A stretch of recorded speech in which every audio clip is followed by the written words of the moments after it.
for participating in this particular webinar. Till now, we have had about 14 presentations, and today is the last two presentations. And tomorrow we are going to have only discussion. So we request all the speakers who have presented till now also to come and talk about 5 minutes or a bit more and to summarize, and we try to see the practical possibilities whether we can do something together. So this is the basic idea for tomorrow. So today we have two excellent presentations, and one is from the actually working with the WTC, the first one, and the second one, the speaker is from department, Tamil Nadu Agriculture Engineering Department. So we'll know some practical how it is done. So I'd like to request Dr. Viswanathan to introduce the first speaker. Thank you, sir. It's my pleasure to introduce Dr. S. Selvakumar. He started his academic career at Tamil Nadu Agriculture University, Coimbatore during 2005 with his PhD degree in Soil and Water Conservation Engineering. With the dedication, he contributed for over 17 years in teaching, research, and extension. His expertise spans geospatial studies, precision farming, wastewater treatment, climate change impacts, groundwater and surface water modeling, and sustainable agriculture. He has a proven track record of 33 publications in reputed journals and 11 books and book chapters. Currently, he is involved in the Tamil Nadu Irrigated Agriculture Modernization Project funded by the World Bank, polluted soil mapping funded by Tamil Nadu Pollution Control Board, and the development of low-cost soil erosion control system funded by Japan International Cooperation Agency.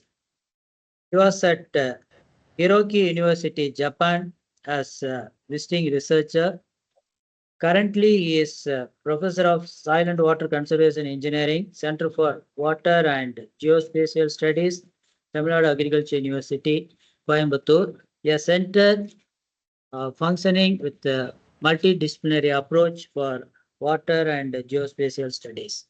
Today, he is with us for his presentation on next generation hydrological insights, cloud computing at the river basin scale, mainly sharing his experience in this topic.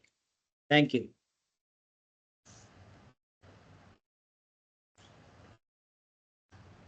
So thank you, sir. Can I share my screen? Yes, proceed.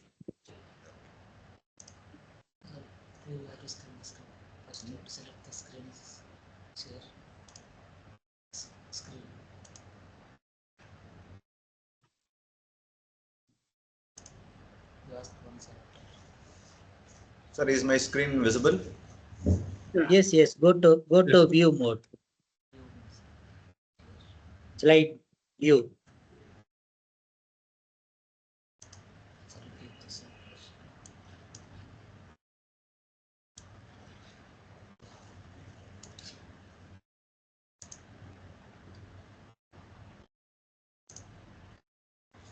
Yeah, good.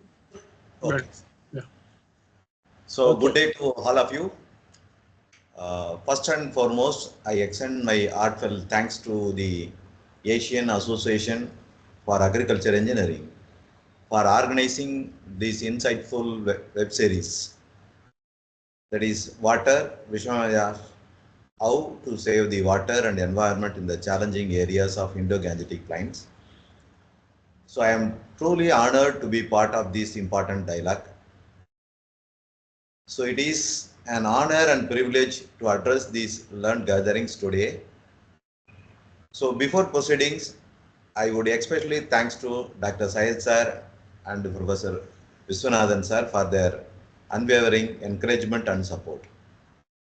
So it is your vision and leadership that continue to foster the knowledge exchange, inspire the innovations in the field of agriculture and water resource management. So We extend warm welcome and heartfelt gratitude to the extremely senior professionals and distinguished professors for honoring us for this valuable presence. Your participation enriched the session with unparalleled expertise and insights for us. So thank you for your participation, sir. So this webinar series comes at a critical time. So the Indo-Gangetic Plains, one of the most fertile but yet water-stressed region in the world. So it demands innovative and scalable solutions to safeguard our environment and the water resources. So in this context, my talk related to the next generation hydrological insights, cloud computing at a river basin scale. It is not only relevant, but is a timely topic to understand how the various modules. So why cloud computing for river basins? So first, so the water is no longer just a resource. It is a system, a dynamic and interconnected network. So we must understood in both macro and micro terms. The cloud computing empowers us to integrate vast data set from satellite, field sensor, weather station data and historical records to generate a real-time and scalable and actionable insights at a river basin scale. The shift to the next generation technology to understand better visualization of the basin with wide hydrological interactions. So we can understand more accurate demand and supply simulation and proactive flood and drought forecasting, and most importantly, the integrated planning that bridges the gap between local realities and regional goals. So before we can manage water, we must first measure it. So measure it comprehensively and continuously. It is very, very important thing. So the water budgeting is the backbone of any river basin planning. It enables us account for every drop. So how much is received from rainfall, how much flows in the upstream, what is the water stored in the reservoir and aquifer, and how much is used for agriculture, industry and various stakeholders. It is in a complex system like Indo-Gangetic Basin, where the water scarcity is coexistent with periodic floods. So water budgeting helps to avoid the crisis before they happen. So this water budgeting procedure support us, and cloud-based estimation also enable to computing various components related to the water budgeting. So it gives the sustainable way to understand various components. So without a clear budget, the water management becomes reactive and fragmented one. So we have to create a transparent, accountable and forward-looking system that serves both people and nature. So that's why we plan the water budgeting using the cloud computing systems. So now you'll see the foundation of the water budgeting or any river basin planning. So you would never think that the river basin is not just a drainage area. It is a hydrological and management unit. So managing the water at this scale ensures how the upstream and downstream interactions, how the groundwater and the surface water dynamics are all considered in a holistic and scientific manner, and also it informed to the stakeholders. So this water resource budgeting emphasizes the 10 golden rules of the basin planning, so listed here. So there are several principles that remind us planning is not a static one. It's a dynamic, so adaptive and deeply integrated approaches. For instance, Rule 3 highlights the phased and interactive planning. So for this, some cloud-based platforms are uniquely capable of supporting this continuous data assimilation and also get the feedback relationships. So this is the actual schematic diagram that beautifully illustrates the multi-layer relationship between the water budgeting components. So we have the basin scale hydrological realities. On the other hand, we have the socio-economic goals like health, education, and industrial growth. So we must understand the environmental assessment also. So water supply system, flood control at a basin level is very, very important. So the cloud computing acts as a bridge, synchronizing all these layers. So running simulation, prediction, assessing environmental impact, and helping prioritize the interventions with transparency and very high speed.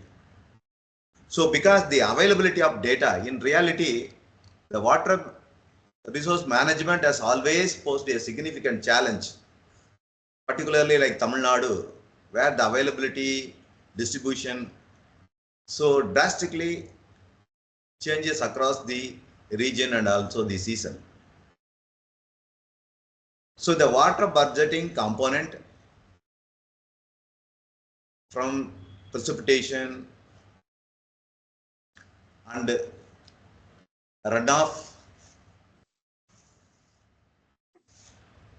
how the runoff contributes to the groundwater recharge, how the precipitation contributes to the reservoir dynamics. So it is all very complex phenomena and factors.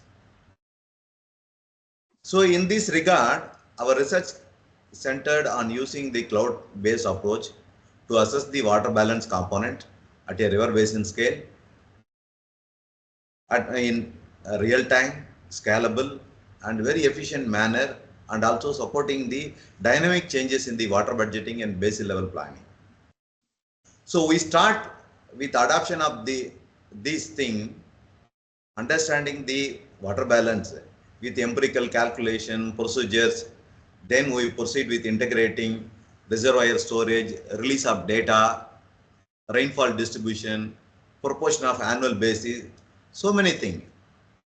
On the central change we faced, this estimation of this surface water potential is very, very critical and also very complex phenomena and very complex element of the water budgeting component.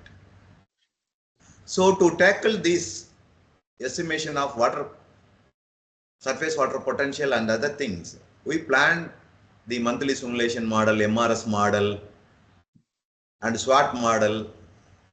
So several hydrological model we have already used to estimate the water balance component and applied these models in Tamil Nadu in two basins. One is Alia River Basin and Pampar Kottakarayar Basin.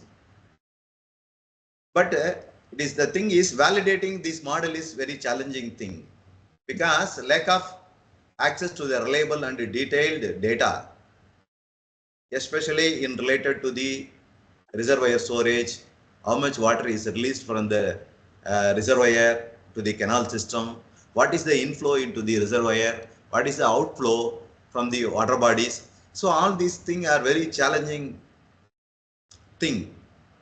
Despite our ongoing relationship with line departments like water resource department, so other line department, so they are also reluctant to share their data. So data is a very challenging task for assessing all these parameters. So the data is also inaccurate or incomplete in field level data. Sometimes absence of long time series of data due to repair and so many things of the instrument which is giving data. There are gaps in the hydrological records. The manual error also too much there. And limited cooperation from the departments in data sharing. So it is very difficult to understand the reliability of the data available in the data set. So these challenges collectively underscored the urgent need of the cloud-based infrastructure, not just for storage computation, but a collaborative platform that supports automated the data, cross-validation, and real-time updating the data. And most of the thing, the important thing is transparent and reproducible model. The data is available always. So this shift allows integrating the multiple data source, including remote sensing, meteorological data set, hydrological simulation for estimating these water balance components. So while we acknowledge this thing, this approach is not a perfect substitute for direct field measurement. It represents most reliable option among the currently available methodologies. The cloud computing, we aim to enhance the computational efficiency, scalability, and accessibility in the water balance studies. So we recognize that many scientists and researchers present here have extensive expertise in cloud-based models, and we welcome your valuable insights to refine our methodologies. We are often incorporating this modification and improvement based on your recommendations, your suggestions, so your approach, so all these things. Then we can able to develop a modified version of this platform. So our endeavor is to implement the cloud-based approach for water balance assessment in an ongoing process. So that also requires collaborative efforts. So we believe that through knowledge sharing and constructive discussion, we collectively enhance the accuracy and reliability of the water budgeting methodologies. In this, we request your positive and constructive criticism to improve these models. First, we go for this comprehensive view of three key approaches in water budgeting. So each representing a different generation evolution of the hydrological analysis. So let us start with the traditional method. So this approach has heavily on direct field measurement, such as stream gauge or rain gauge. So we measure these parameters. While this has been a foundation for hydrological estimation, but it is a labor-intensive and time-consuming process. It is a site-specific data. The spatial resolution also very limited. So what happens between two gauge stations are not able to measure with the good reliable data of particular region. Most critically, these data not continuous or real time. So it is very difficult to understand or predict the flood, drought, and various components in the water balance approaches. So we move into the next thing is GIS based models. It is a major leap. This model integrates hydrological and hydraulic parameters with the satellite imagery and the spatial data to simulate the complex process like runoff, groundwater movement, evapotranspiration, and infiltration across the areas. So this improved our understanding, so how these models are computationally capable. But these models are required specialized expertise for calibration.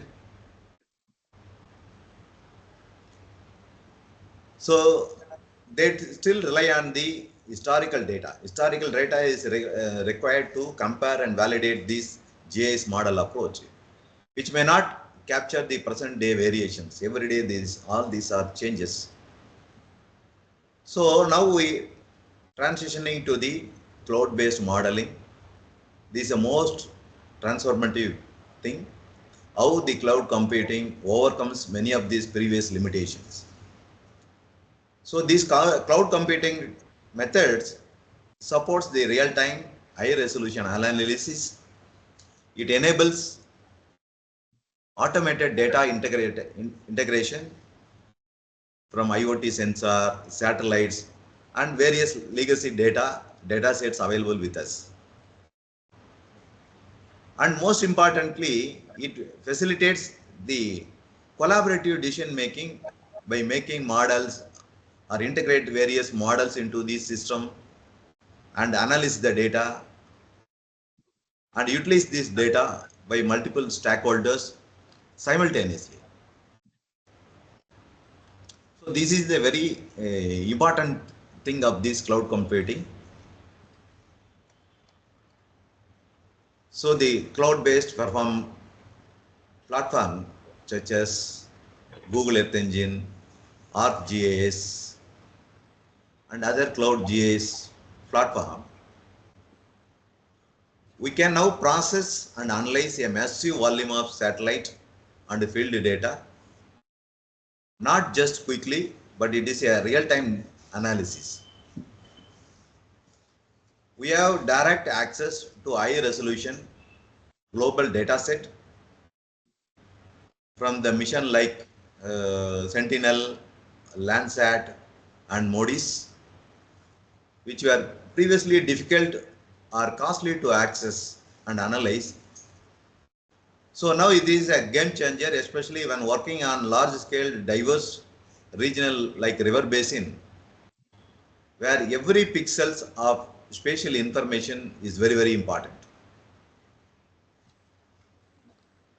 Even more impressively, these platforms allows for the use of advanced algorithms, AI, MN, ANN, and automated workflows, which means that the water budgeting can now be a dynamic and constantly updating a new data once it comes into the system.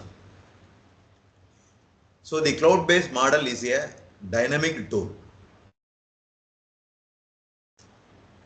So it is an incredible breadth and depth of the data through the Google Earth Engine. So this is the backbone of the cloud-based hydrological analysis. So we use the Google Earth Engine platform for analyzing all these things.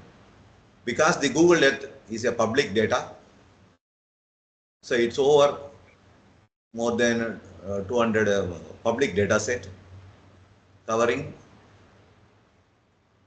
the satellite imagery like Landsat, Sentinel, and observation from MODIS, elevation and terrain data, land cover maps, and atmospheric indicators from the various trusted sources.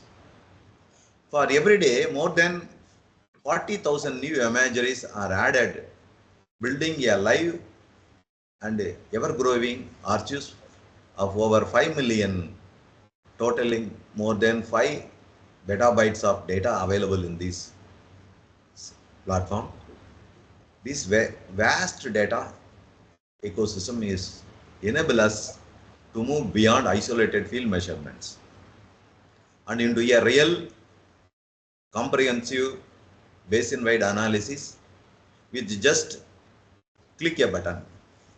You can get the results. So we use the Google platform, Google Earth Engine,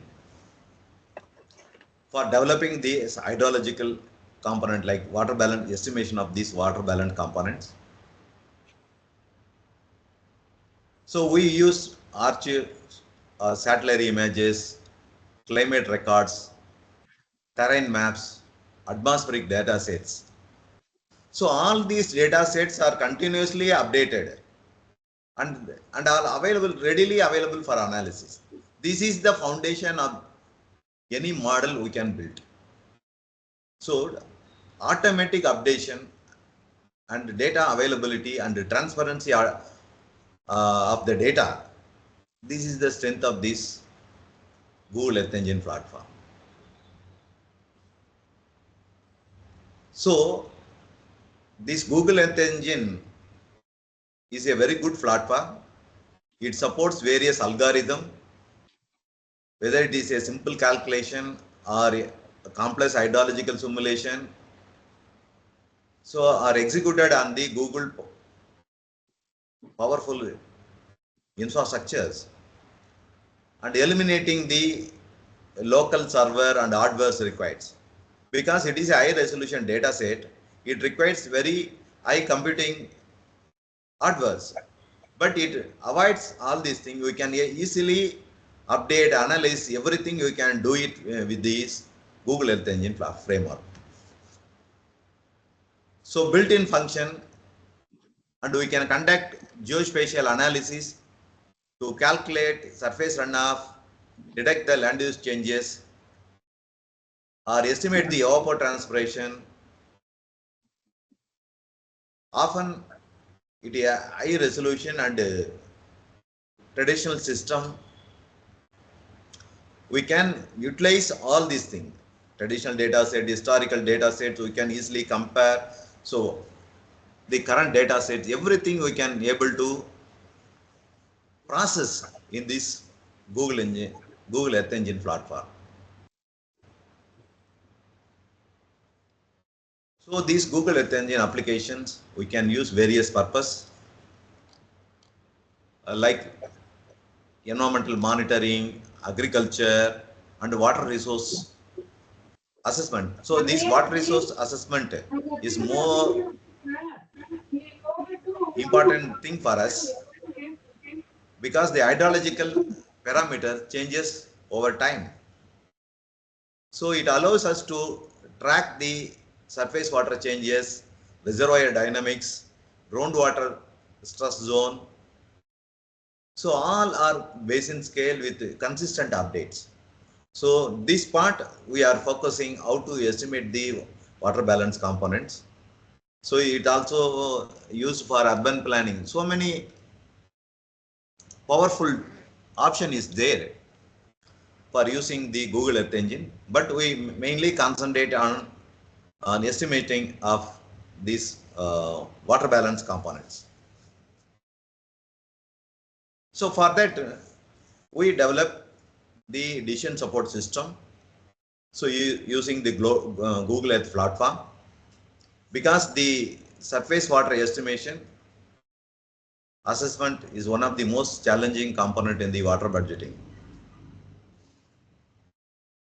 So the complexity arises not only from the spatial and also the temporal variability, it also difficult in capturing the dynamic changes across the diverse landscape and the different climatic zones.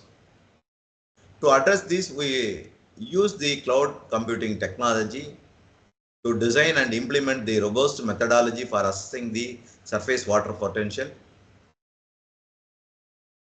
and focusing specifically on key water balance components like runoff estimation using satellite derived data sets, terrain data sets, precipitation data set, hydraulic parameter calculations for understanding the flow dynamics, evaluation of water storage capacity in various types structure like check dam, what is the storage in the reservoir, what is the changes in the storage, what is the inflow, what is the outflow. So all are we can able to estimate using this cloud-based model. Dr. Selvakumar, you have another 5 minutes. Dr. Selvakumar, sorry to interrupt. You have another 5 minutes. So you have to speed up a little bit. Okay, sir. We will use the background of these various empirical relationship, and all are incorporated in this Google Earth Engine platform. We developed the decision support system. So these are the basic things for estimation of runoff using the CNN and what is the antecedent moisture content. So all these procedure we have incorporated in the development of these things. We use the various data sets from the various the platform, open landscape, and land use land cover data from Moody's, so rainfall data from various things. So the chips we have used, this is the framework how we develop or estimate the daily runoff. That is land use land cover, what is the soil type, daily data, rainfall, what is the 5 days, and so these are the standard methodology we can incorporate and develop the program in the Google Earth platform. So assessing the various components. So just uploading the shape file of the particular river basin, we can easily find out at the locations. So what is the boundary of the various things? So we began incorporating the shape files of our study area, loading the essential data, surface structure and various parameters. And following that, we adjust the curve number dynamically. Curve number, what is the antecedent moisture content, what is the rainfall. So all these changes. So then we also integrate the slope data, which helps to refine the CNN curve number and adjusted these things with things. Finally, we compute the runoff and then find out the what is the relationship between rainfall and runoff, and comparison with the already developed model also, what is the reliability of the result getting from this Google Earth Engine platforms. So we estimated the monthly rainfall and runoff data set in the Alia River Basin and compare all these things. So and monthly wise, what is the changes happen, that also we estimated. So what is the direction by which the flow is accumulated, how it is accumulated in this thing, which direction it moves, everything we have computed. If you fix any, you move the cursor in any one point, you can easily find out what is the runoff generated from the upstream side and other things. So future data also, future various thing, you can use the future rainfall data. So what is the runoff generated from these future data, and also the various scenarios also. Accordingly, we select and find out these things. So we develop the app. So just you click that which basin you required, which area. So we have developed based on the river basin also, and also the district and local boundaries also. So the policymaker can decide how to use these models and other things. So we validated this model, and then we find out the various water balance components using the standard procedures and protocols. So we developed the model using the Google Earth Engine platform, analyze the vast data and find out the various water balance components, precipitation, what is the soil moisture changes, what is the runoff, what is the deep percolation happen in this thing. So we have developed the this Google Earth Engine dashboard with, you can easily select the basin and find out what is the soil moisture, what is the precipitation, what is the evaporation, what is the runoff, what is the deep percolation in a particular location in time scale, and also say spatial changes. So water balance component we estimated in the Alia River Basin. So we compared with the actual data also, precipitation, runoff, soil moisture with a different time interval we estimated. Then using this same platform, spread area and volume of the tank. So using these various data set, we write a program for assessing the water spread area, the storage of waters in the reservoirs. This is the framework of the storage volume estimation procedures. So if DEM data is available, we can use the DEM data. Otherwise, we can use the bathymetric data to estimate all these parameters. So we have developed this thing, and most of the thing we have compared with the actual data. So this Google Earth Engine predict almost more than 80% reliability over the actual data. So before I conclude, I just open my app and show how it works. So it is very easy to understand and easily to use various stakeholders. So we develop one simple decision support system dashboard to easily find out what is the various water balance components. So just we'll see this one.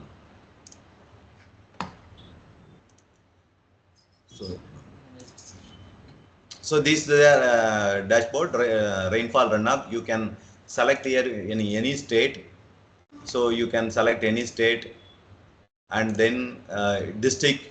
So enter the data, which time period you required. If you want a future climate projection also, you can use. And using this platform, you can find out the runoff, rainfall and runoff relationship.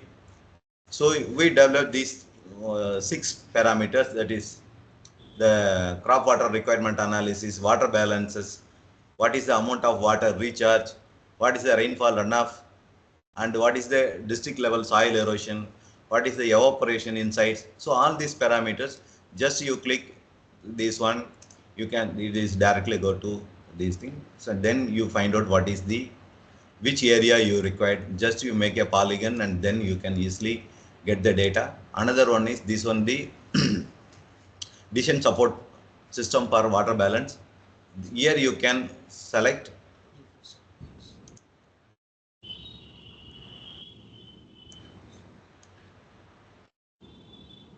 so this system we developed for Tamil Nadu.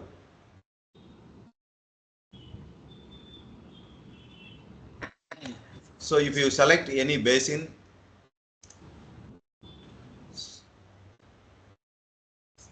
so this is the PAP, all are river basin. You can give the time step, then you can easily estimate this. If you run this thing,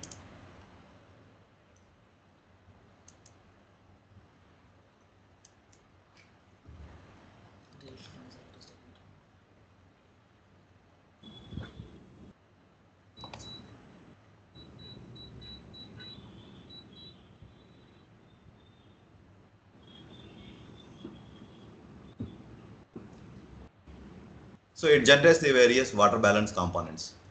And then we used to estimate the storage changes in the reservoir. So accordingly, we can able to plan the various activities.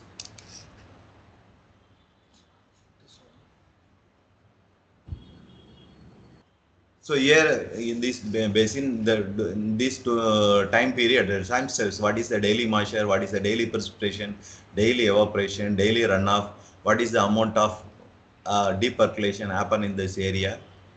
So then another decision support system. So here you can find out what is the soil moisture percentage, what is the precipitation, what is the evaporation, what is the runoff. You can visualize all these things using these data sets. Then another data sets, recharge. What is the amount of water recharge in a particular region also you can utilize. There is storage. Please try to conclude. Okay, you go. Stop sharing this. This PowerPoint. PowerPoint I have to open. Yes.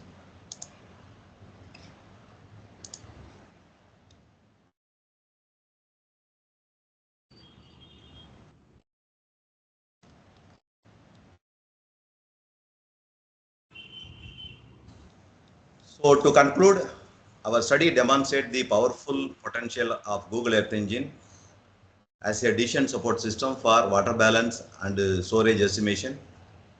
By integrating the satellite data set with cloud-based analysis. We have shown that it is possible to monitor the critical components like soil moisture, runoff, evaporation, reservoir storage in a real time. Even in a data scad or remote region also you can able to predict. This approach not only enhance our scientific understanding but also empowers water managers, planners and policymakers to make informed, timely and sustainable decisions.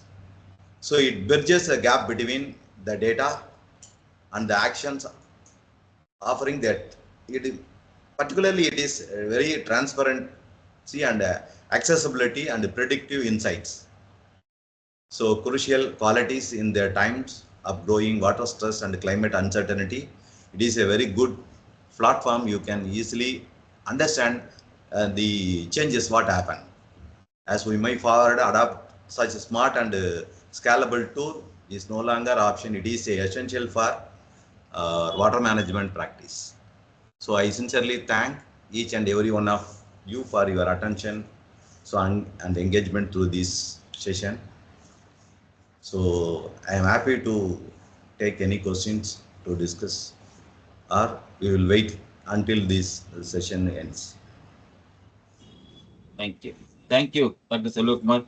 Very Thank you. interesting. It's the accuracy of the data sets what you have, the results come out. Like Yes. it all garbage in, garbage out. You got a good data set, so you can get. As I understand, Google Engine is one of the platform available. But the data set is more important. What you give. Yes, sir. We'll take the questions at the end of the session. Okay, sir. I'll request you can unshare your screen. I'll Okay. request Dr. Viswanathan to introduce Brito Raj. Thank you, sir. Thank you, sir. Thank you, sir. So I'm happy to introduce the next speaker of the day, Engineer Sebastian Britto Raj.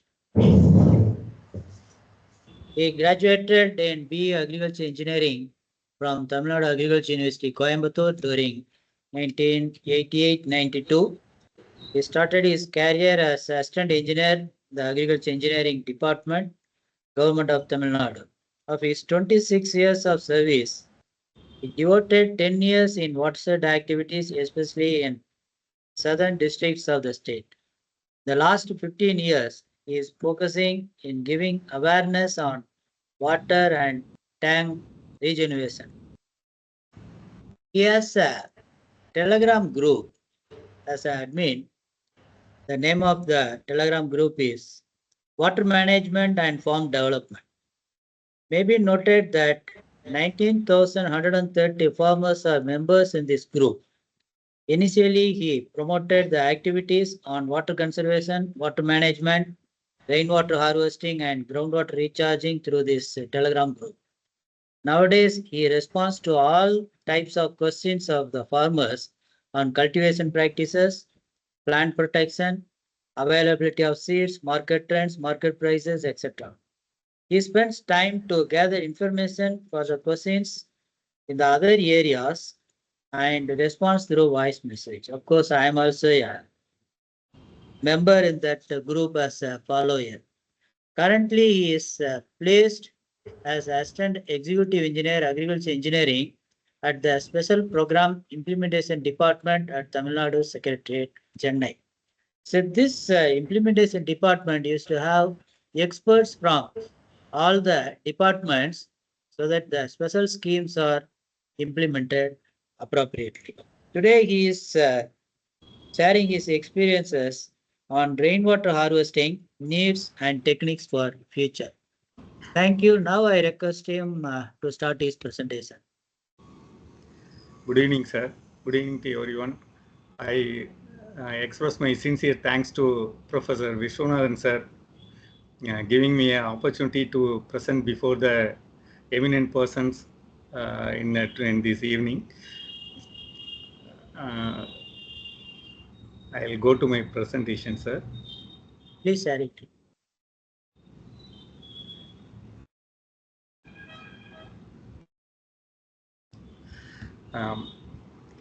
Actually, this is the title I am concentrating in my career in the agriculture engineering department. Since the need of the rainwater harvesting is very very huge in Tamil Nadu, because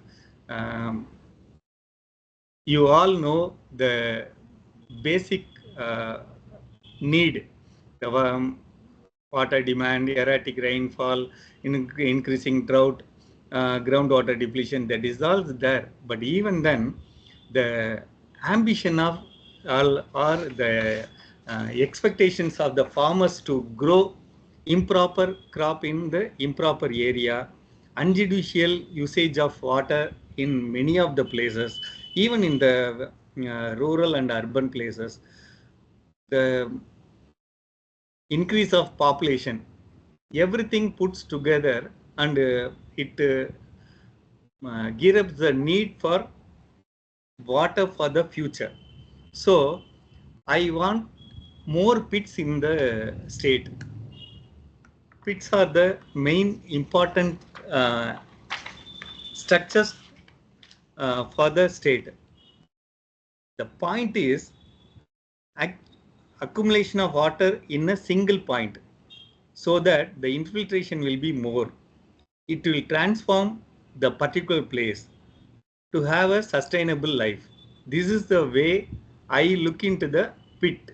Pit, it's a common term I am using before the dignitaries, but it's a common term. I am my simple aim is to make the waters to stand in a particular place. Why? In Tamil Nadu, Engineer Britto, your slides are shared? yes, sir. Slides are not seen.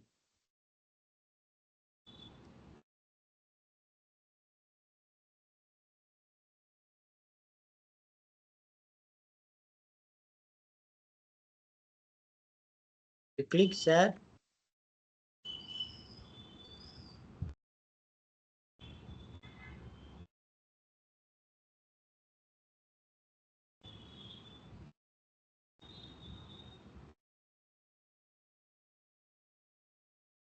You open the presentation, minimize it, then click share. Is it okay, sir? Yeah, good. Proceed. In just a minute, sir.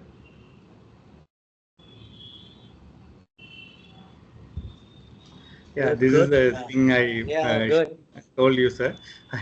These are the points I Yes. explained. This is the basics of my activity. Pits. Actually, the point what I am meaning is accumulation of water in a single point to have more infiltration from a transformation to sustainability. Aim to make the water to stand. Even in Tamil Nadu, the most of the major structures are maintained by WRD dams, storage dam across the rivers, lakes, major tanks, everything. But in the scope of agriculture engineers are more in the state, I think, because the other engineering departments like rural development, um, flat board, the Tamil Nadu Water and Drainage Board, even the WRD, Forest Department, everyone is doing some act, even the Watershed Development Agency, all are doing some activities for the water conservation. Even then, agriculture engineering department as a leader, it is giving more and more insight into the water conservation, and it gives importance for agriculture land, soil type, animal husbandry, the waterways, in the common land, water storing structures, and the need of the people. Everything they are looking into. So, as a glance, the population of the state 7.21 crores. The distance between each hamlet has come down from 3.25 kilometers to 2.1 kilometers. the population is rising on the rise. Even the mean sea level, actually the foothills of Ooty, Mettupalayam, and the foothills of Kodaikanal, Dindigul, the MSL, the mean sea level is around 350 meters. So we are having 6 major river system in a particular, so it makes the land more slopy. The rainfall in our state also quite high. That makes the micro watersheds as 19,331. Even then, we are having 9 summer months, 9 long summer months. The temperature is every year we are increasing it to 0.75 to 1 degree. The borewell depth of the digging depth, that initially for some 10 years before, it was only 400 feet. Now it is 850 to 1300 average. Well depth, it deepens from 25 feet to 60 to 80 feet. This is the condition. On the other hand, even then the rural area, the urban area is increasing, or village number of hamlets, villages are increasing. The irrigated land, they somehow they put borewell or dig well, and they wish to do irrigated agriculture in the state, and they are doing mainly agriculture through well and borewell irrigation. So in this condition, we have to conserve the water to give at least not even 130 liters per day. At least we wish to give some half of that amount, 65 to 75 liters we wish to give to each and every person in the state. So to maintain the water table, the agriculture engineering department is doing major schemes like Kalangarin All Villages Integrated Agriculture Development Program. It's a state owned scheme, and the central government owned scheme called Integrated Watershed Management Program. These are the 2 major schemes we are implementing in the state. The scarcity is more in many places because of the not availability of pits for storing of water during the rainy days. On the other hand, excess water application, that makes each and every crop to lower its productivity or production. This is bud rot. This is again in papaya. This is in Virudhunagar, Goa. This is in Ramnad, again Goa. This is in Tiruvarur district. This is in Tirupur district, in small onion. They are having all sort of diseases. So this is due to unjudicial usage of water, that should be avoided. So for that, we are having actually through agriculture engineering department, we are concentrating in 4 regions. Only some structures are proposed in agriculture lands. Some structures are constructed in proposed in common land.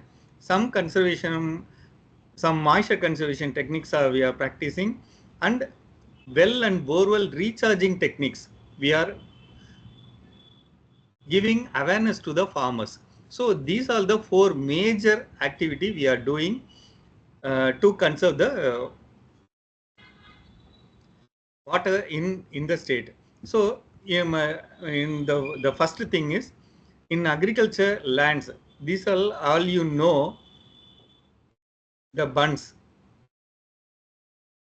normally in our state, around 30 to 40% of area belongs to 2 to 6% of slope.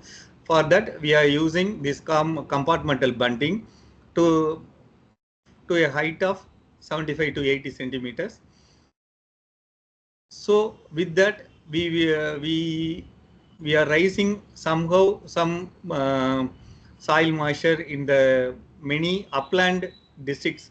That means except some 10 districts, the remaining 28 districts we are having, we are considered as upland district. The slope of the districts are more, so we are forming these earthen bunds. So after forming the earthen bunds in Dindigul district in Nilakottai, in 2. With the rainfall of 2.5 centimeters, this type of water we saved in the year 2015. Again, second activity is pit cum bunding. These are the structures formed with JCBs. We dig a pit with 20 meters length with a big bucket of size 3 feet by 3 feet across the slope, and cut a pit and put the bund in the bottom portion of the pit to harvest more runoff in a particular acre. That gives a capacity of 1,62,000. With this activity, it's a simple activity, but we nullified or reduced the water requirement of the coconut, major coconut growing region in Pollachi, Udumalaipetai, Gundadam, Moolanur in Tirupur districts, Karur district, everything. This is a simple structures we formed, and we converted the land into, these are the pits we formed in orchards. We constructed once, and now we are giving awareness to all the people in the foothills of Tirunelveli, Virudhunagar, Theni, Dindigul, and western region, even in the northern region. This is the impact after digging this pit cum bunding. The dry wells gave some good water to rear tree crops. See the pit cum bunding along with the borewell recharge. This is the new water coming through the pipes in the wells. Even now, the land thrives a lot. The third activity is the farm pond. Actually the 15 meter is constructed by the RD department. 22 by 22 is the measurement of watershed development. 30 by 30 is the measurement of agriculture engineering department. So we constructed in such a way, we concentrate in a sandy loam and laterite soil area. So more than without informing anything to the particular farmer, we design and we mark the place to construct a farm pond in such a way that more apart from giving water recharge to the landowner, it have to give at least with a zone of influence of some 700 to 800 meters length of zone of influence with the breadth of 200 meters. It gave a good result in the results to at least 5 wells and 15 to 20 bore wells. These type of very different type of farm ponds we did in earlier time. We constructed some sill trap structures in the upstream side of the farm pond. These are the small farm ponds with the small 1 acre, 2 acre land holding farmers. Now, for them also we constructed small pits to gain some water in the dry tracks. Even in the high-rise area, elevated areas, we constructed some cattle ponds and spread the clay soil in the water holding place to have water for during the summer. These are the plastic sheet storages. We give awareness to the farmers to hold more water. We are having a practice of pumping the borewell and storing in a particular place, and then pump from that place to their orchards. These are the some structures, plastic structures. We are giving advertisements and awareness. So even in hilly regions, actually, tank size of 2 meters by 2 meters to hold at least 8,000 liters of water in with the MSL of 2,400 meters. Farmers were initially they restricted, but then after realizing the benefits, they constructed many numbers of these type of ponds in the hilly region. This is one famous tank in Mannaunur in Kaunji village of Mannaunur in Kodaikanal. Again, the last thing is the ploughing across the slope. It gives water storage during these long summers to have good soil moisture. Even in this is a technique called leaching. Ploughing the land, putting a bund over the storing the water inside the pond. After 3 or 4 hours, breaking the pond to release the water suddenly. Then again rebuild the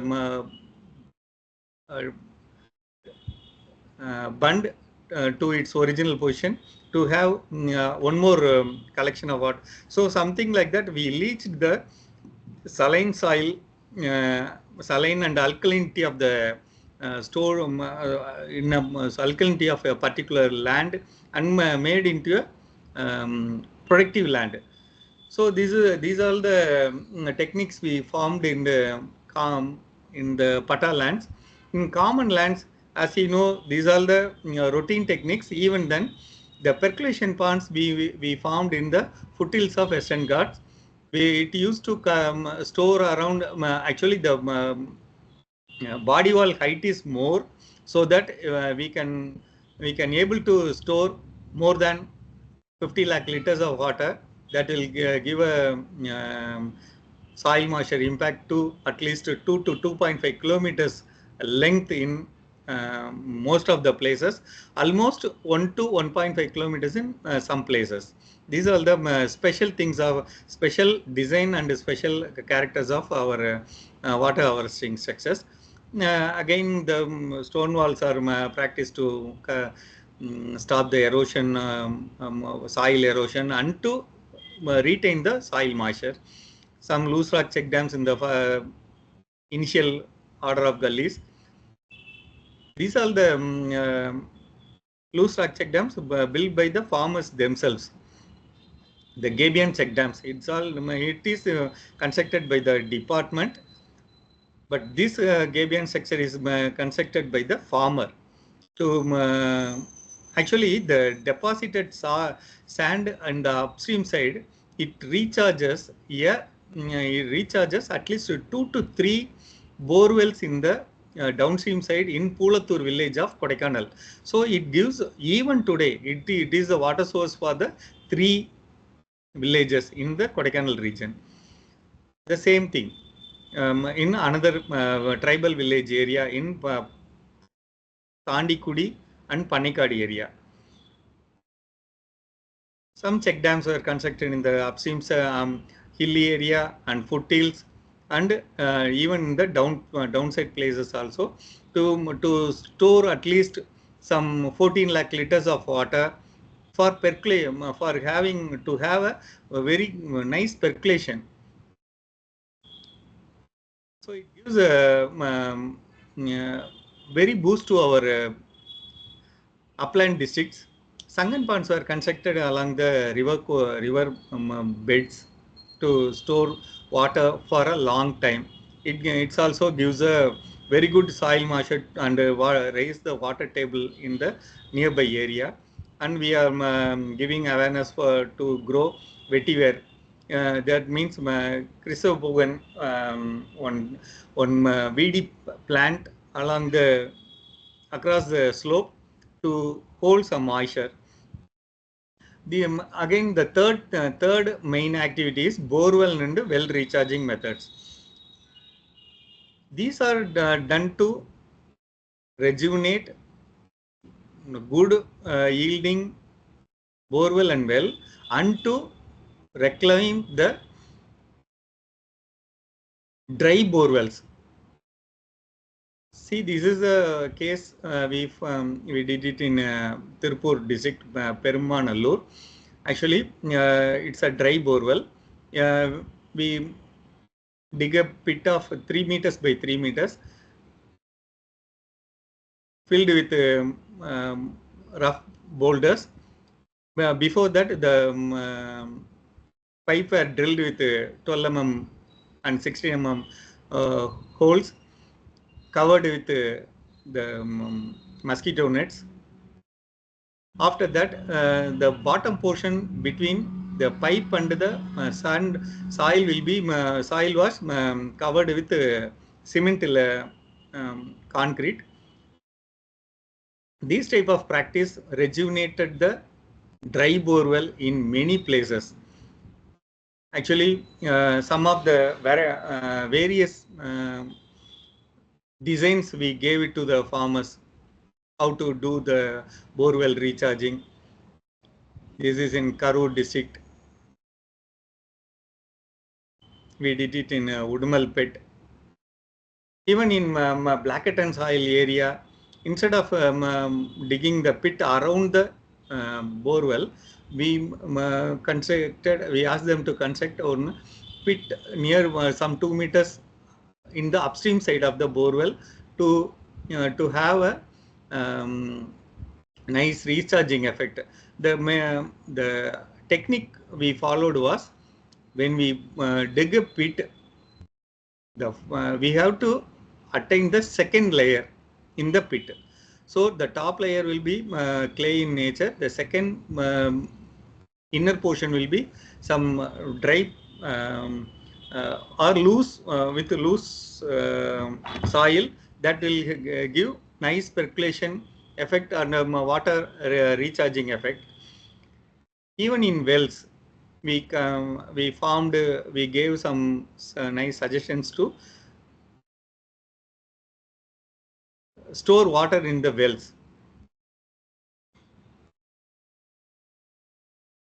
Actually, some farmers, they themselves brought water from the near long places and put it in the pit they made, and they injected the water through the pipe, where the pipe was drilled with a 16 mm hole and covered with mosquito nets. Through that, the water was collected in the wells. So these are the some works we did it in dry. These are the wells dry for a long time. Now they are doing agriculture. This is the structure we did it in the foothills of Yerkad in Salem district for borewell rejuvenation. Here one more filtering system. Through that, the water will come through the channel and it will enter into the pit, and after the filtering, it will go into the well. This is one. This is a choke pit. We are giving importance in. We are giving awareness in Pudukkottai, Ramnad, and Pudukkottai, Ramnad, and Sivanga districts. This is a second layer. What I was told, what I was telling. We have to dig the second layer. So this is a clay soil. It won't allow water to percolate. This layer it will improve. This will give nice percolation and water soaking activities. These are the works done in my district, Dindigul district. This is one nice work we did it in by reclaiming the old unused some 100 years old well in Namakkal district, one place. So we government laid cement cement road. The roads were built with cement in that village. We collected the rainwater and put a filtering system above the well with the stones. The youth, the boys, they themselves came in and they constructed this structure. And now this is the one peculiar thing. This is a parent well of that region. So after recharging rainwater up to 50 feet, some 6 to 12 wells around that area in the half kilometer. It all was rejuvenated, and the water level raised. So this type of identification and improving the well is a very key in village development. The fourth one is the rainwater harvesting large roof structures.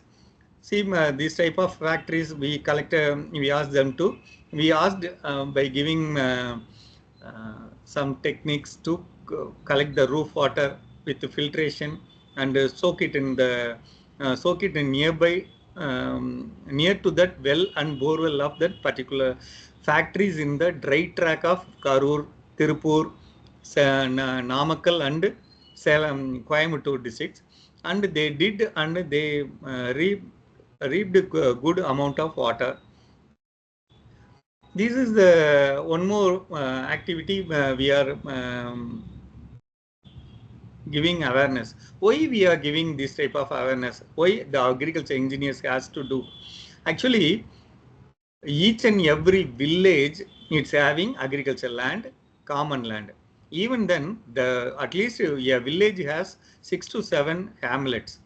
These hamlets, daily they are pumping 250 liters of water in the morning for their daily work.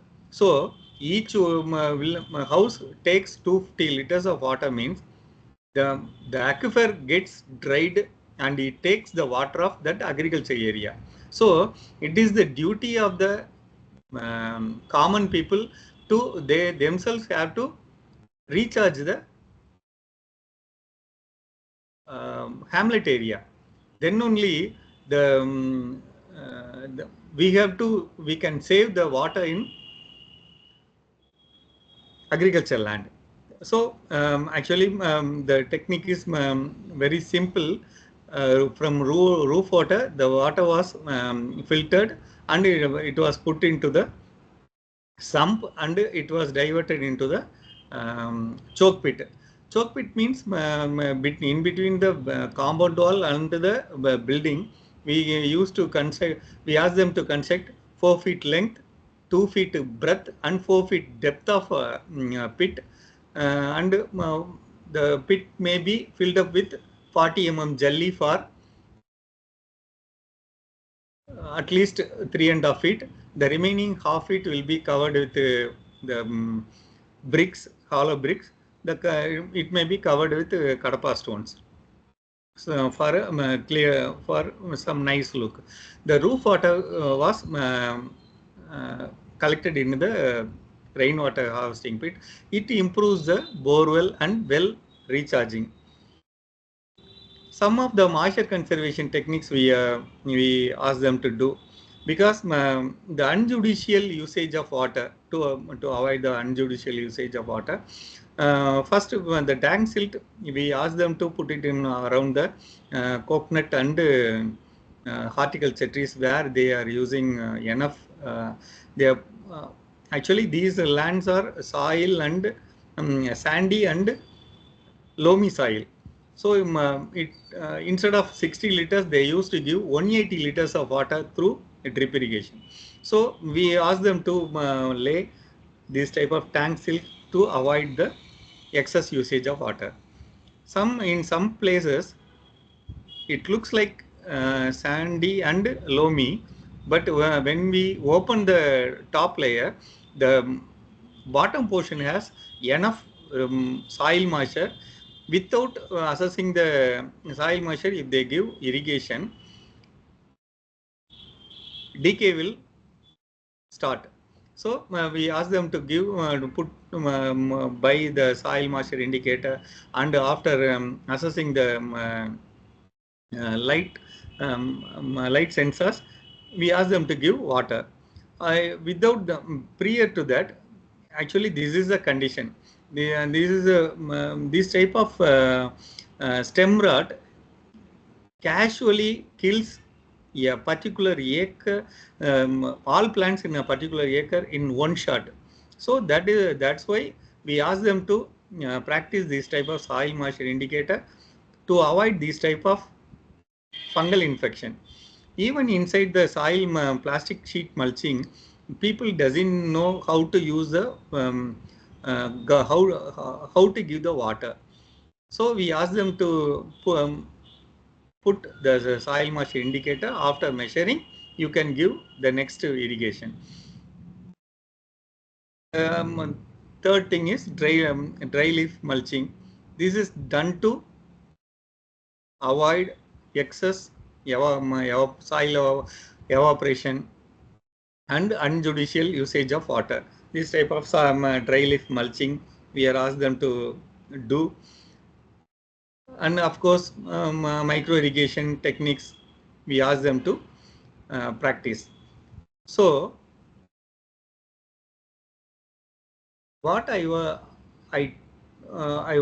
wish to emphasize, the pits has to be there in each and every land holding, either in the form of bunds, earthen bunds above the ground, or pit cum bunding below the ground, or they can dig a farm pond. They can call it in any name, but they can have either 1 acre of land or 10 acres of land. They have to have farm ponds to collect the water. Even in common land, they have to construct various type of our water harvesting structures. Even though it is soil conservation structures, water harvesting structures has to do. Even in these villages, hamlets and villages, at least 2 houses in a street, they have to collect rainwater harvest. They have to do rainwater harvesting. Even some sewage techniques, sewage treatment techniques, they have to have actually we are giving awareness to the farmers to reclaim the sewage waters through effective microorganisms and through by putting various plant spots to reclaim the sewage water. Everything we are doing. This is for a sustainable future. We have to, as agriculture engineers, we can ask the common people and our own engineers to give awareness on these type of pits. Actually, what I am doing through the Telegram group or Facebook or social media, whatever it may be, we are showing repeatedly, we are showing these type of structures are available to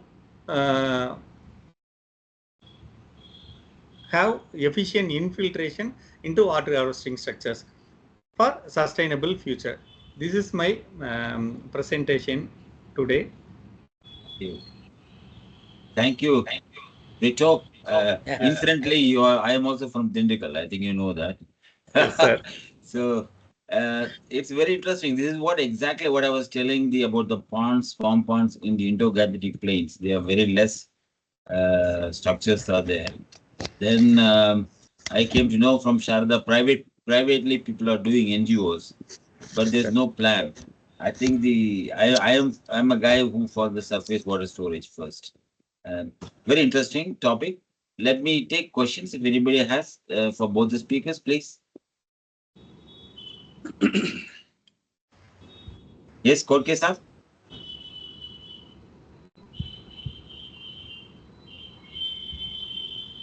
Yes, thank you.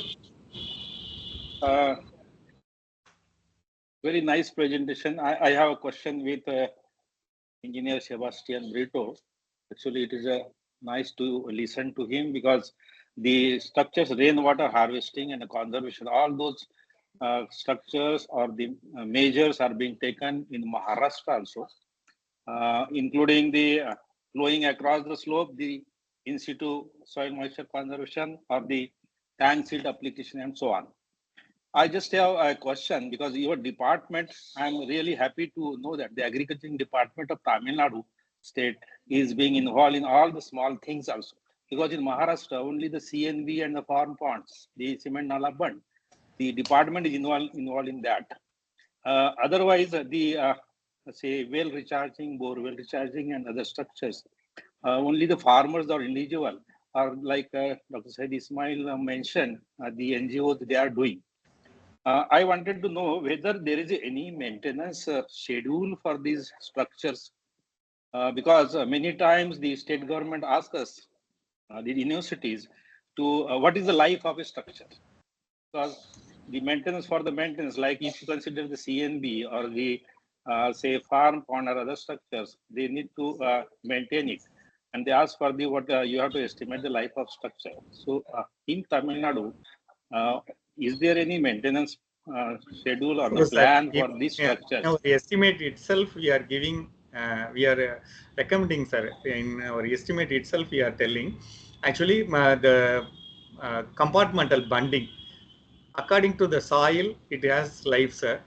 In loamy and laterite soil, red soil area, the life of the bunds are around 4 to 5 years, sir. Actually, the height may be getting reduced, but the bond, if we put some 1.2 meters breadth of bottom and 7.75 height, and we can consolidate it after bund formation the bund with with our manveti or something. That is not that. That is not in Maharashtra. That's the problem. Yeah. That was what I noticed. Is We not can that. press it. Even the rollers, sir, drum, we are having plastic drums. We can roll the plastic drums across the bunds. So to consolidate. So 4 to 5 years. Even the sunken pond or farm ponds, we ask the farmers to remove the collected silt every year. After the monsoon is over, we used to go to their place. We ask them to just remove and put it back into that farm, their farm. But initially they used to resist. After that, once they find what is the importance of fine sand in agriculture, definitely they will they will wait for the silt to be settled. So it will have at least the farm ponds, if they maintain, it will what I saw, it will be around 7 to 8 years, sir, for farm ponds. The check dams, if the local panchayat maintains it, during construction we have to do, we should do it in a pakka way, first thing. After that, the panchayat itself, they have to maintain in such a condition. It will last long for even 10 to 12 years, sir. That is my experience. One short, one more question, please, Dr. Said. Yes, sir. Ismail, sir. Yes. What is the, because you mentioned about the groundwater, rainwater harvesting.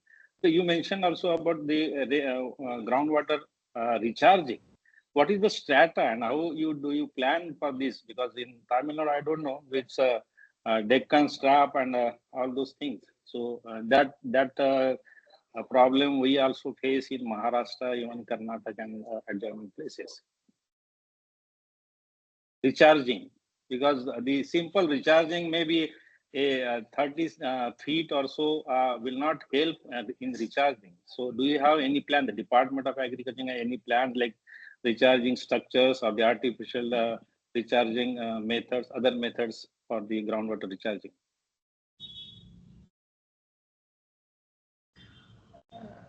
Sir, actually, I visited some place in near to Pune, sir, and we actually we asked them to do one farm pond and one one Gavian check dam.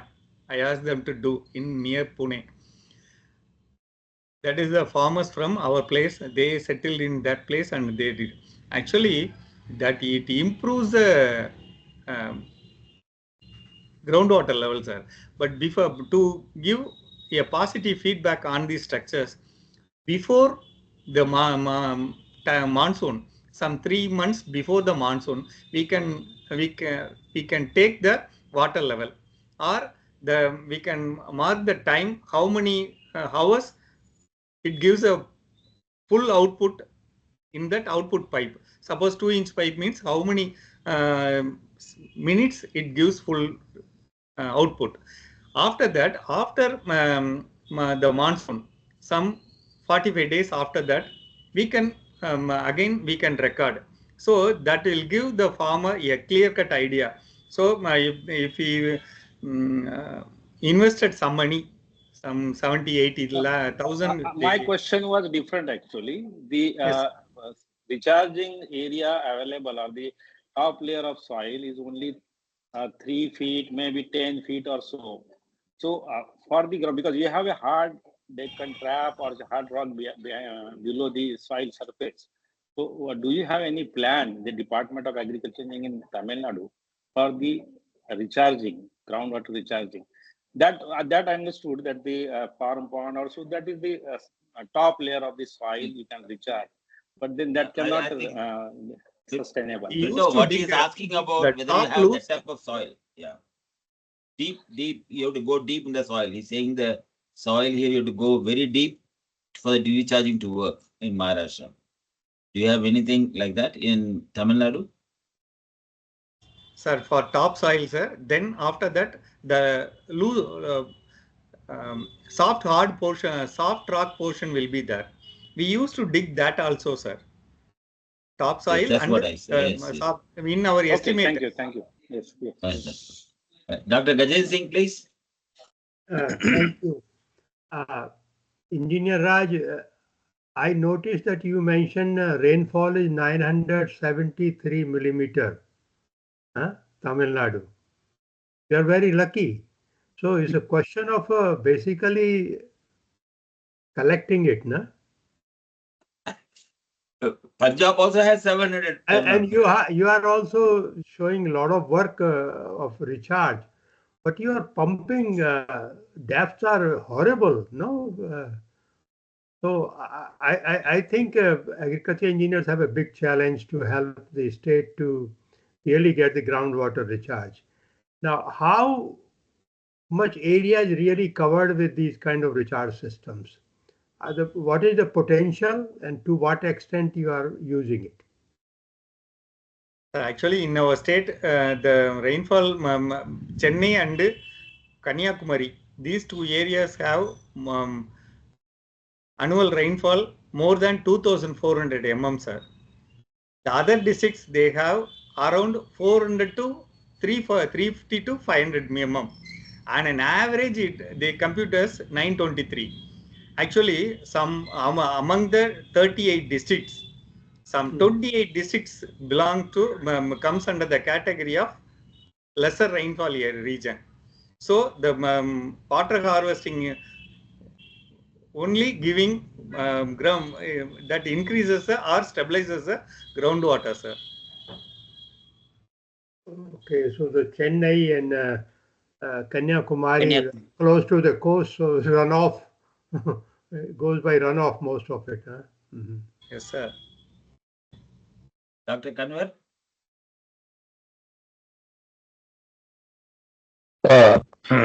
Thank you. Can you hear me? Yes, sir. Thank you, both the speakers. I have A couple of questions, but first of all, I don't know how long you can stay here. No problem. Dr. No Said, problem. Go ahead. thank you so much being so late there. You are organizing this seminar at 7:30 Indian time only for the benefit of Gajendra Singh and I, so that we could join. So we are in minority, and I truly appreciate, but it's a lot of hard work. But both of you from Indo-Gangetic belt originally. That's thank you for that a bit of humor, but I think it's taking a lot of toll. First of all, I want to ask a question to Dr. Selvakumar. I heard he's also working on a very large World Bank project. Am I right? Yes, sir. So I have one question regarding the World Bank project funded in India, so that if you could give an input. The second is the cloud modeling or data manipulation or data handling. I think it's a wonderful tool. My question is, how many watershed we can cite in India, or at least to the area you're working in Tamil Nadu, which we can highlight as role model watersheds, where all the activities in terms of water resources and water use, like agriculture, livestock, industry, city, are properly managed. That's my bigger question. How many watershed we can highlight in India that they have become role model watersheds where we have met, we have done the complete water budgeting, and we have kind of met the needs of stakeholders in a very appropriate way. That's my one question. And a follow-up question for you would be, how successful watershed projects are which are funded by the World Bank? Should we continue borrowing loan for the World Bank, India as a country, or should we stop at some point? Thank you. Yes. Sir, in Tamil Nadu, we received funding from World Bank, in particular to the irrigated agriculture modernization projects. So specifically, these funds for river basins. So yeah, that is irrigated agriculture area. So the introduced various water saving technologies and implement the crop diversification and potential water saving technologies like drip irrigation, sprinkler irrigation, drip. Even now the World Bank supported for drip automation also. So if you take paddy crop, the World Bank introduced alternate wetting drying technologies. So the SIS are also supported to develop the water level monitoring mechanism. So he developed one sensor to measure the water. So No, Swiss Dr. automation. Selvakumar, that's not the answer I'm looking at. Yes, sir. The answer I'm looking at is India has now surplus foreign exchange. Although the World Bank funding comes at a very low interest rates, that's the only advantage we have. If we properly use that money, it's a bonanza. But my past experience is if those projects or money is not used well, the country can fund many projects equivalent to the World Bank project, then we don't have to worry about kind of donor countries paying interest and other things. Yeah. So my question is from the policymakers' point of view, is India ready to tell the World Bank we don't need those projects and we can be self-sustaining? Yeah. So in nowadays the World Bank funding mostly on the reimbursement basis. First the government spend the money, the World Bank team review the activities, then only they release the fund. So when the World Bank satisfies, then only the fund will release to the government. No, So that's always there. That's the No, functioning. That's not the answer I'm looking at. There's actually the World Bank I know from Pokhara, 40% is the World Bank is free, 60% is given as a loan, and theoretically we say 4% or 2.5 to 4%, but actually it works up to 8 to 9% because it goes through 3 agencies for the cuts before it from World Bank it lands into the particular department, like for example, Agriculture Department of Maharashtra. So it is not cheap World Bank loan. Only question is we are getting 40% or 30% free, and that is the only thing they're looking. But I think India, the biggest, my opinion, you didn't ask me, but my opinion is people must be interested in really doing the water, like Brito told, local people to be involved. Like when I told also about the water ponds are not there in the north, especially in Punjab, and people told me, no, it is there, few ponds in the southern part of Punjab, which are private and NGO is doing. So actually, this is the problem of water. Basically, I think it's a different problem. We don't have the social involvement into the importance of water. That is Okay. that has achieved. Thank you. Thank you. I think you made a little bit better point because anytime the government fund is, see, India was at initial stage, we didn't have the money. So World Bank project made lots of sense. Especially we have seen those. But now let me, to save the time, I want to have a question for Dr. Brituraj. Regarding water harvesting, it's my passionate project. I don't worry whether rainfall is 900 millimeters or 2000 millimeters or 300 millimeters, okay? The key question is individual farmer in any watershed. Are there techniques available? Are there policies available?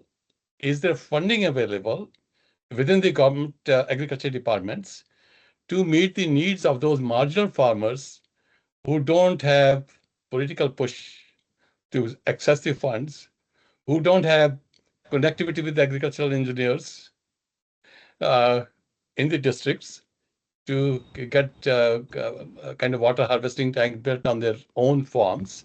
So my question is, in your agriculture department where you are serving, I would say at a policy level, how we are meeting the needs of water for irrigation or water for whatever water they want to use for livestock or producing flowers, how successful we are as an agriculture department, where the state government is making huge investment to meet the needs of individual farmers. That's my broader question. Are state agriculture departments addressing the needs of individual farmers? That's it. It is a critical question, sir. Even then, actually, the allocation is very less from government point of view for a particular district. The need is more. But even then, that's why I told you during my presentation, we used to construct a check dam or farm pond in such a way it will give indirect benefits to many persons, something like that. Actually, for a district, we are asked to do only 10 to 12 farm ponds. That's all. In such a, so over the period of time, like Uday sir asked, for the past years also we did something. So we have a map. We marked the places where we did the work. We wish to spread the soil moisture in such a way it will give most it will give impact to the most needed area. Something like that we used to do. Dr. Raj, but what you are asking, are we catering the needs of the farmers means? No, we are catering up to 60% 60% in need of the farmers, sir. Dr. Raj, even if you can annually, in your jurisdiction, you can make 10 farmers annually sustainable forever. Sustainability is key issue. Okay, invest in a way that 10 farmers get empowered. Next day, 10 other farmers get empowered. But Sure, I sir. have not seen in agriculture departments that kind of passion, that kind of systematical streamlining. Money is there. Let me give you one example. We had a project in University of Agricultural Sciences, Bangalore. We picked up 2 villages, and we found out there was a 70, I'm talking about 2005, there was a state government subsidy of 75% for drip irrigation system. It was about 50 to 70% for what we call harvesting ponds. And there was a subsidy for building biogas digester, 50 to 60%. But the question was, agriculture engineers like you and I sitting at the headquarters, working with the district collectors, that money was not able to come to individual farmers' applications. So what we did, we hired PhD student. Their job was to get the application filled up, take to the office, and get through the bureaucratic process. Then only it became successful. Otherwise, the marginal farmers in India, in particular, what experience we had, don't have access to the policies, don't have access to technologies. That's the biggest dilemma.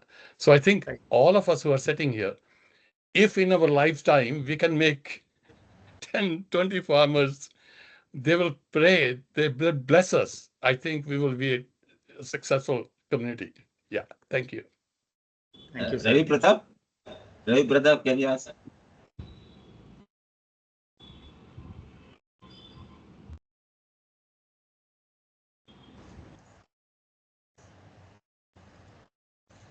Sorry, I was Ravi? not able to unmute. Yeah, okay. Yeah.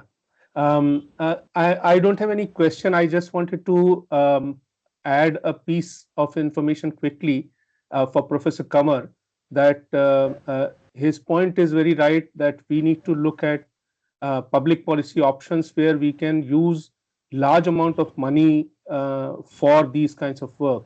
And I am involved with an organization called BRLF, Bharat Rural Livelihood Foundation. And we in the state of Chhattisgarh, we have also started in Maharashtra and other states, large mega watershed projects we are doing through Mahatma Gandhi National Rural Employment Guarantee money. And it is to the tune of 900 crore of rupees. So if we can do it, I think agricultural engineering departments in various states can also do it if they connect with the government district collector office and coordinate with them and find out how we can use or how we can converge that Mahatma Gandhi Rural Livelihoods money, MNREGA money. So that's what I just wanted to add to. Thank you. Thank you. Thank you very much. Excellent talk, speech. This is what I think probably we can come to a conclusion probably tomorrow. We'll try to call everybody. I want to tell you about 1 minute about my experience in conducting this webinar series. It's a very typical, I'm saying positive. There are a lot of good positive response, but most of the experts, they limit to them. They say, I only know this. I'm only interested in this. This is the problem of really a problem. I mean, they are very keen and they think their knowledge is enough to make it. But what is the difference? The farmer needs all the information, all the experts to join together. And that's what we are trying to do. Why I started this is I given a challenge, and there are few people from Punjab ready with me. I'm telling you, there are people from Texas also. The person told, I'm with you if you want to do it. And in Punjab, 2 big people, they are ready to tell me, 3 rather, I would say. So 4 of the experts are ready to go with the project. So we have to find out tomorrow. I request you. Simple interventions. I would add one of the interventions. I would say, Britto, what he showed, how to make the pits and ponds, whatever may be, which is you have to come with a solution. Probably Punjab, because it requires, even you told now, every farmer, even 1 acre or 50 acres, must have a small water storage structure. Probably one. I don't know. Many. I think Dr. Kanwar will have to be there tomorrow. We have to find, because I challenge. We put in farmers' place. Maybe 20 farmers, something we install. 2 years time, we want to prove 10% water we can save. Because, the subsidy is given for the drip irrigation in Punjab is around 90%. 85 to 90% is a drip irrigation cover. So still it is not picked up. Only hardly 2 to 3% of the Punjab is having drip irrigation for whatever reason. The subsidy is very high. It's a question of mindset. We have to change only when it's shown in the field. So let us do it. I want small intervention to work out. I have challenged that we'll give 10% reduction. Let the one farmer uses it. I'm sure all the farmers will follow because they're all good farmers. I met some of them, they are good. The canal also, there is no measurement system, nothing. So there are a lot of issues we discussed already.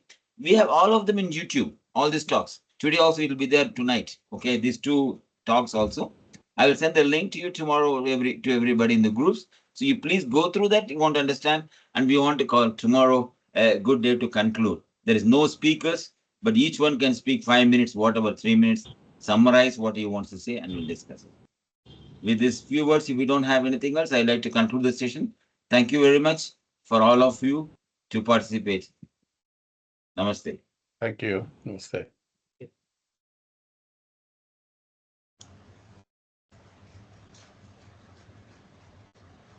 Thank you. Namaste.